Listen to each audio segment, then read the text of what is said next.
Welcome to information hub. Bharat সরকারের আবহাওয়া বিভাগ কলকাতা অফিস থেকে 17 থেকে 21 এপ্রিল দক্ষিণবঙ্গের জেলাগুলিতে তাপপ্রবাহের সতর্কতা জারি।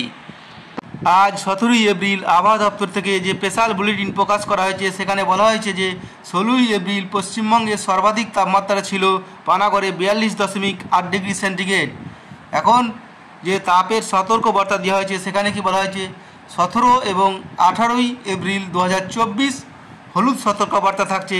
কোন কোন জেলায় তাপপ্রবাহ হবে?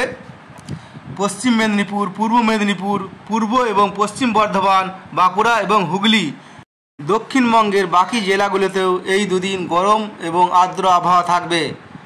19 এপ্রিল থেকে 21 এপ্রিল অর্থাৎ শুক্রবার থেকে রবিবার পর্যন্ত কমলা সতর্কবার্তা।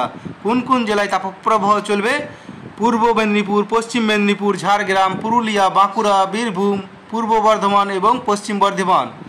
এছাড়া দক্ষিণবঙ্গের বাকি জেলাগুলোতেও তাপপ্রবাহ চলতে পারে।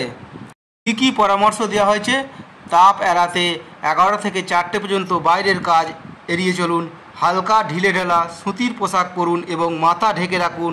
টুপি এবং ছাতা ব্যবহার করুন। 3 নম্বর হচ্ছে পানীয় জল বেশি করে খান। যদি তৃষ্ণার্ত বোধ না হয় তাও পানীয় জল খান। ওআরএস ব্যবহার করুন এবং এছাড়া বিভিন্ন রকম হোমমেড যে বাড়ির তৈরি লস্যি, লেবু জল খান। 5 নম্বর কী বলা হয়েছে? বিভিন্ন ধরনের সানস্ট্রোক বা হিট র্যাশ যদি বিভিন্ন রকম বার হয়, মাথা ঘোরা, বমি বমি ভাব, অসুস্থ হলে অতি সত্বর হসপিটালে যোগাযোগ করুন বা ডাক্তার দেখান।